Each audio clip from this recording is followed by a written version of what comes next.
ফেব্রুয়ারিতে যারা নির্বাচন হবে না বলে আশঙ্কা করছে, কিসের ভিত্তিতে, কোন ক্ষমতা বলে তারা সেটা বলছে তা তারাই জানে, এমন মন্তব্য করেছেন বিএনপির স্থায়ী কমিটির সদস্য নজরুল ইসলাম খান।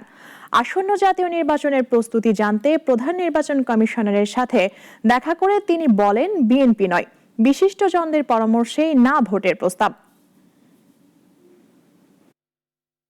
ত্রয়োদশ সংসদ নির্বাচনকে সামনে রেখে প্রস্তুতির অগ্রগতি নিয়ে আলোচনার জন্য প্রধান নির্বাচন কমিশনার এএমএম নাসির উদ্দিনের সঙ্গে সাক্ষাৎ করতে বিএনপির স্থায়ী কমিটির সদস্য নজরুল ইসলাম খানের নেতৃত্বে 3 সদস্যের একটি দল আসে নির্বাচন কমিশনে।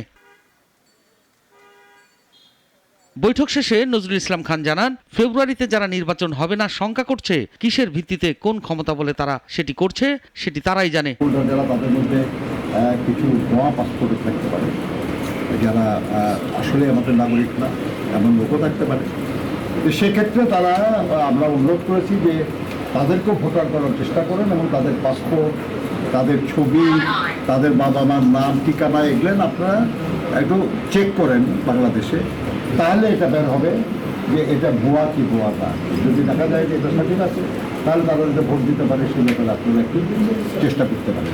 বিএনপির পক্ষ থেকে কমিশনে নির্বাচনী আচরণবিধি, সীমানা নির্ধারণ ও প্রবাসীদের ভোটাধিকার সম্পর্কে জানতে চাওয়া হয়েছে। দায়িত্ব আমাদেরও আছে, আমাদেরও চেষ্টা থাকতে হবে যাতে আইন শৃঙ্খলা পরিস্থিতির কোনো অবনতি না হয়, যাতে আমাদের দল নেতা কর্মী সদস্য, শুভানুধ্যায়ী এবং সমর্থকরা তারা যেন শান্তিপূর্ণভাবে উৎসাহ উদ্দীপনার মধ্যে দিয়ে ভোটে অংশগ্রহণ করে।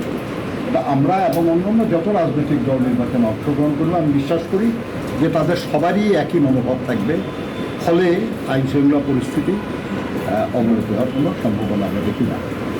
নির্বাচনে রাজনৈতিক দলগুলোর দায়িত্ব রয়েছে এমন মন্তব্য করে নজরুল ইসলাম খান বলেন, সবাই সুষ্ঠু নির্বাচন চায়, আর এজন্য আইন শৃঙ্খলার অবনতি হবে বলে মনে হচ্ছে না। ওনারা এই ব্যাপারে তাদের প্রস্তাব আমাদের কাছে পাঠিয়েছিলেন। সাইফুল শাহিন, নাগরিক, ঢাকা।